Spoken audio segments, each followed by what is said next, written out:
ശ്രീ ഗുരുഭ്യോ നമ. എല്ലാവർക്കും നമസ്കാരം. ഇന്ന് നമുക്ക് ശിവസംഹിതയിലെ ഒരു ശ്ലോകം നോക്കാം.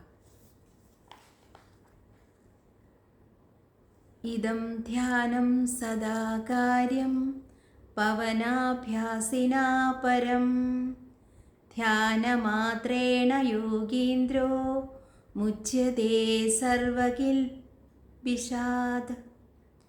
പ്രാണായാമം ചെയ്യുന്നവൻ ഈ ധ്യാനത്തെ എപ്പോഴും ചെയ്യണം എന്ന് പറയുന്നു.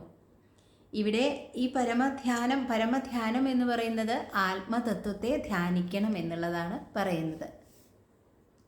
ആ ധ്യാനം കൊണ്ട് തന്നെ യോഗീന്ദ്രൻ എല്ലാ പാപത്തിൽ നിന്നും മോചനം നേടുന്നു. നമുക്ക് അറിയാം, യോഗ എന്നാൽ അഭ്യാസമാണ്. ജ്ഞാനത്തിലേക്കുള്ള ലക്ഷ്യവും മാർഗവുമാണ് യോഗ. യോഗ അഭ്യാസവും ജ്ഞാനവും സമന്വയിക്കുമ്പോൾ നമ്മളിൽ, അതായത് ആത്മജ്ഞാനം സമന്വയിച്ചുകൊണ്ട് അഭ്യസിക്കുമ്പോൾ നമ്മൾക്ക് എല്ലാ പാപങ്ങളിൽ നിന്നും മോചനമുണ്ടാവും എന്നുള്ളത് ഇവിടെ ഭഗവാൻ പറയുകയാണ്. പ്രാണായാമം പരമതപസ്. നമുക്കറിയാം, പ്രാണായാമം ചെയ്യുമ്പോൾ ധ്യാനാത്മകമായി അതിനെ ചെയ്യാൻ സാധിക്കും. ആത്മതത്വത്തെ ധ്യാനിച്ചുകൊണ്ട് പ്രാണായാമം ചെയ്യുന്നവന് പരമമായ മോക്ഷം അല്ലെങ്കിൽ എല്ലാ പാപങ്ങളിൽ നിന്നും മുക്തി നേടാം എന്നിവിടെ പറയുന്നു. ഭഗവാൻ പറയുകയാണ്, നമ്മളെ ഉപദേശിക്കുകയാണ്, നമ്മളോട് അറിയിക്കുകയാണ്. അപ്പോൾ നമുക്ക് എന്തിനാണ് ആത്മജ്ഞാനം എന്നുള്ളതായിരിക്കും എല്ലാവരും ചിന്തിക്കണേ. എന്തിനാണ് ഈ തത്വത്തെ അറിയുന്നത് എന്ന് ചിന്തിക്കുന്നുണ്ടാവും. നമ്മളെല്ലാവരും പലതരത്തിലുള്ള പ്രശ്നങ്ങളിൽപ്പെട്ട് പോകുന്നവരാണ്. അത് സുഖവും ദുഃഖവും ഇടകലർന്നതാണ് നമ്മുടെ ഈ ജീവിതം. ജീവിതത്തിൽ നമ്മൾ ഈ സുഖവും ദുഃഖവും അനുഭവിക്കുന്നത് എന്തുകൊണ്ട് എന്ന് നമ്മൾ ചിന്തിക്കാറുണ്ടോ? ചിന്തിച്ചാൽ, അല്ലെങ്കിൽ ആചാര്യന്മാരിലൂടെ, നമുക്ക് ഗുരുക്കന്മാരിലൂടെ മനസ്സിലാക്കാൻ സാധിക്കുന്നു, ഇതിനെല്ലാം ഒരു കാരണമുണ്ട്. നമ്മുടെ മുൻജന്മ കർമ്മ ഫലങ്ങളാണ് നമ്മളിവിടെ ഇപ്പോൾ അനുഭവിക്കുന്നത്.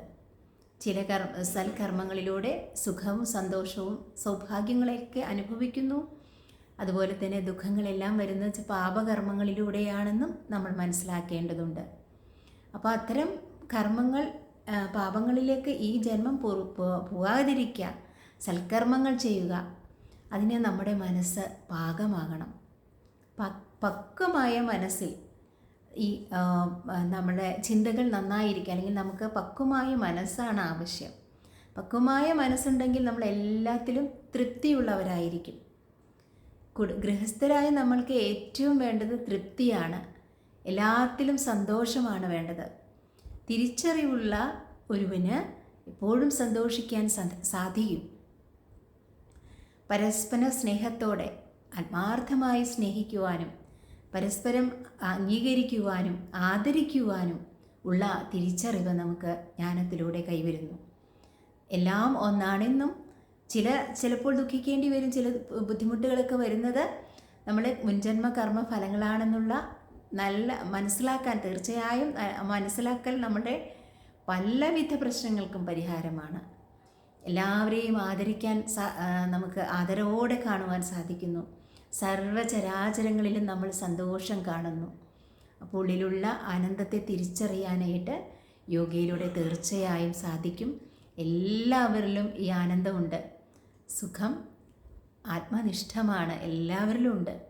അത് നമുക്ക് ഉണർത്തുകയാണ്. നമ്മൾ അഭ്യാസങ്ങൾ ചെയ്ത് ജ്ഞാനവും സമന്വയിക്കുമ്പോൾ ആ സുഖവും സന്തോഷവും വരുന്നത് നമ്മളിൽ നിന്ന് തന്നെയാണെന്ന് മനസ്സിലാക്കി അതിനെ കൂടുതൽ നമ്മൾ പക്വമായ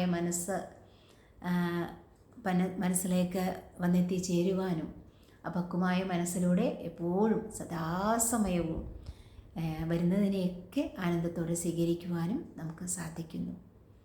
എല്ലാവർക്കും ഈ ഒരു തിരിച്ചറിവുണ്ടാകട്ടെ എന്ന പ്രാർത്ഥനയോടെ ലോക സമസ്ത സുഖിനോ ഭവന്തു.